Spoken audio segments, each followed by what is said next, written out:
Alright guys, here we are with our part 2 power rankings video. We're going to go from 11 to 20, and then we're going to go from 20 to number 32 to round it out. That'll probably come out tomorrow.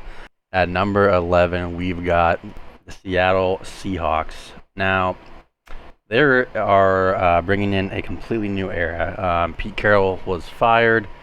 You have to call it a mutual parting of ways, but that's just a nice way of letting him off easy. That's like telling your girlfriend it's not you, it's me, They finished 9-8, barely missed the playoffs. They bring in Mike Macdonald, the defensive savant, is what a lot of people around the league have called him. I think the biggest change is the attitude of the team. And all the guys from the interviews you've seen seem to love Mike Macdonald and the new staff. They're holding these guys accountable. I think that was one of the biggest problems in the last few years of the Pete Carroll era, is early on they just kind of suffered from success and he lost all of his coaching and he kept going deeper and deeper into the well, and then you started getting guys who just weren't probably qualified for the job, and we weren't developing players as well. But they're loaded with playmakers on offense. I mean, gosh, you got DK Metcalf, JSN, Tyler Lockett, you got Kenneth Walker, Zach Charbonnet. You got Noah Fant at tight end. The O-line is a little weak, but we did add Connor Williams, who's going to start at center. O-line is definitely one of the weak spots of the team and the major question marks. If they can hold up a little bit and be kind of middle of the pack, offense is going to be elite. Ryan Grubb coming over from UW, explosive offense. All the players have talked about how explosive it is and creative it is, so I'm excited to see that. Defensively, they are loaded. Byron Murphy, the rookie, he could have a monster year. He could be a defensive rookie of the year candidate. Jaron Reed, got Jonathan Hankins plugging up the nose tackle. Leonard Williams, Boye Mafe, Draymond Jones. You got Uchenna Nwosu, who will be back in the next few weeks. Derek Hall. You bring in Tyrell Dodson, a middle linebacker from Buffalo. Jerome Baker from Miami. You got Devin Witherspoon, Reek Wolin, Julian Love, Rayshawn Jenkins, Trey Brown. This is a loaded defense, and I think we're going to be a top 10 defense pretty quickly here. So, yeah, love the Seahawks. Number 12, we got the Indianapolis Colts. The Colts last year, they finished 9-8. Anthony Richardson obviously got injured and was out for the year in like the third or fourth week. They have the 21st toughest schedule this year. But questions, can Anthony Richardson stay healthy? Obviously a very small sample size, but he had like 2 or 3 different injuries in like the 3 games he played last year, and he plays very physical. So I think it's a fair question there. Jonathan Taylor's missed 13 games in the last 2 seasons. They're going to need him to come back and be able to be healthy as well. Elite weapons on offense. You got Jonathan Taylor. You got Michael Pittman, who had a good year. Josh Downs, he was having a great camp from everything I've heard. He might not play week 1. He's had an ankle sprain, I believe, but he will be back soon. You got, a decent offensive line led by Quentin Nelson, obviously. Adonai Mitchell, they drafted in the 2nd round. He could be a big-time playmaker, and even Alec Pierce is not bad. The defense is kind of middle of the pack, I would say. I like Kwity Paye, Laiatu Latu. Laiatu Latu. Drafted him 1st round. He's probably going to have a good impact as a pass rusher year 1. Still got DeForest, Buckner, Grover Stewart's even decent. Zaire Franklin there. Their secondary, I would say, is the biggest question for me. It's not that they don't have pieces there, but they're going to need to step up. To me, though, if Anthony Richardson can stay healthy and cannot be a turnover machine, this team could win their division and shock a lot of people, I think. He looked a little sketchy in the preseason. He was missing some very wide open, easy throws. Didn't look comfortable, but it is preseason, and he hasn't had a lot of time playing under his belt. Maybe he just had a little nerves, but he's gonna have to be able to make a difference for them. And if he does, they're gonna be a very good team. Number 13, the Buffalo Bills. Now, for a lot of people, it's probably way too low. They did finish 11-6 after a slow start to the season. They lost to the Chiefs again in the divisional round. They have the 6th toughest schedule this year. They lose Stephon Diggs, but they add Keon Coleman. I think he's going to take at least half the season, maybe more, to really become a dominant option in that receiving game. Does have that huge play potential. They lost both their starting safeties in Jordan Poyer going to Miami, and then I think Micah Hyde just is unsigned, maybe retiring. The Bills, I feel like for a few seasons in a row, they had one of the best rosters, if not the best roster, and it's really thinned out the last couple years. They still have Josh Allen, they still have enough, I feel like they still have some pretty good coaching. But yeah, I don't look at them as one of the top 5 rosters anymore, and maybe it's borderline not even top 10. They have some questions in the receiving core. They lose Gabe Davis as well. I think it's a little bit overblown. I think Keon Coleman will play a part later in the year. Curtis Samuel, they can get a little creative with him. Shakir, he might be an up-and-comer. And then really Kincaid might be the best receiving threat in that offense. Their defense was dominant for a few years there, but again, I'm not seeing a lot to like there. Von Miller's not even a starter, and they're paying him all this money. Still think that Josh Allen being Superman gets them right around the playoffs. Number 14, we got the Cleveland Browns. Brownie the Elf, their famous mascot. Finished 11-6, which is pretty impressive considering how many games Deshaun was out. And Nick Chubb, I think they lost him. It was either like week 2 or 3. Still were able to get there with Joe Flacco leading them most of the way. They lost to the Texans, got blown out by them in the wild card round. They have the toughest schedule this year. They also have Bill Cosby at quarterback. I will not get into that any further. I'm sure you can figure that one out for yourself.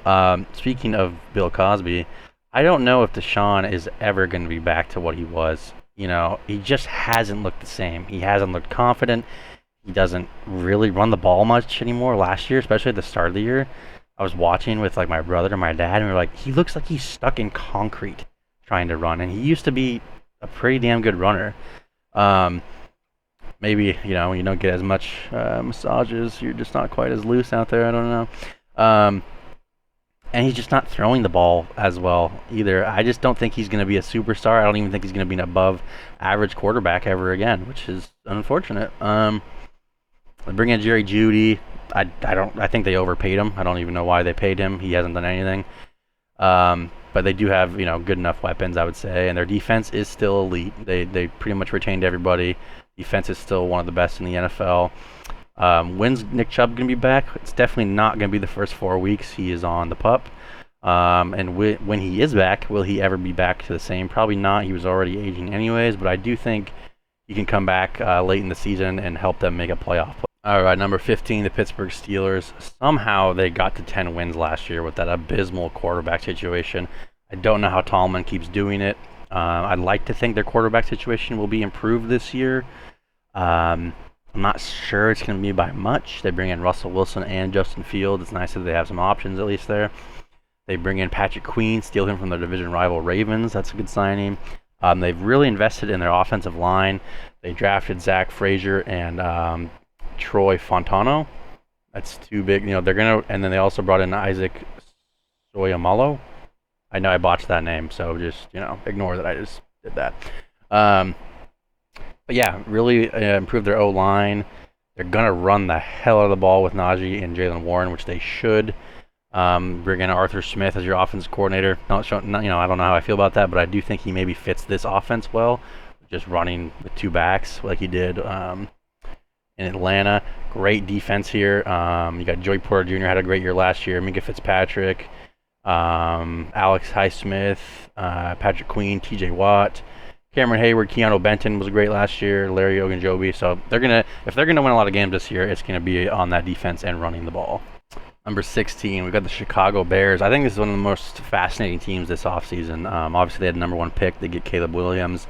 They're loaded with weapons offensively. One of the better receiving trios with Rome Odunze, DJ Moore, Keenan Allen. They're too deep at tight end with Gerald Everett and Cole Kmet. Got a good running back room, not great. Brought in DeAndre Swift. Don't love that. They brought in Montez Sweat last year via trade, and really, once they did that, their defense kind of started to play a lot better. They have a very good secondary. They're loaded. Kyler Gordon, Jalen Johnson, they just extended him. Tyreek Stevenson, Kevin Byard they brought in. Jonathan Owens they brought in to back up. A linebacker, you got Tremaine Edmonds and TJ Edwards. So they could easily be a top half of the league defense, I would say. I think they could start off a little bit slower than people were expecting, maybe because he's still a rookie quarterback. I think it's gonna take him a little bit just to get that chemistry going and new offense. I don't love the Shane Waldron hiring. Being a Seahawks fan, I did not love what he did last year, especially with our receiver trio. Might be some issues with theirs. I think by the end of the season, Rome Odunze will be one of the best receivers in football. Very interested to see how this season plays out for the Bears. All right, number 17, the Jacksonville Jaguars. They started out really hot last year. They started 8-3, and then they finished 9-8 and barely missed the playoffs. They have the 8th hardest schedule this year. Trevor Lawrence supposedly, I've heard some people talk about it, was really banged up last year. Was playing through a lot of stuff. Christian Kirk, when he went out, they really struggled. Things kind of just went downhill from there. They bring in Eric Armstead. That was a good get. Lost Calvin Ridley, but they gained Gabe Davis and Brian Thomas Jr. I would say that's a net positive. I think Brian Thomas Jr. is going to bring a huge explosive element to that offense. Still got Travis Etienne. Evan Ingram's doing great for them. They're loaded with weapons. I would say their offensive line is my biggest concern with this team. It's not a great lineup there. Their defense, they've added some pieces over the last few years. It's not terrible. It's not great. It's kind of middle of the pack, but it's not bad. I like bringing in the Eric Armstead move. Trayvon Walker's been probably not worthy of a number 1 overall pick, but he's been getting better. They have Josh Hines Allen, he goes by now. Evan Lloyd, Antonio Johnson they drafted last year at safety. You got some guys there. I think it's going to be up to Trevor Lawrence. He got the big contract. He's got to earn it now. He's got to take care of the ball better. He had way too many turnovers last year. But yeah, I do think they could be competing for a playoff spot and maybe the division when the last few weeks of the year here. Number 18, the Atlanta Falcons. They finished 7-10 last year. This year, they have the 2nd easiest schedule. That is huge. Arthur Smith fired. He's out. Raheem Morris in. Like that hiring. They signed Kirk Cousins. And then the very shocking move of the NFL draft, they drafted Michael Penix Jr. I mean, obviously it's good. Their quarterback position, which has held them back for years, is going to be better no matter what happens.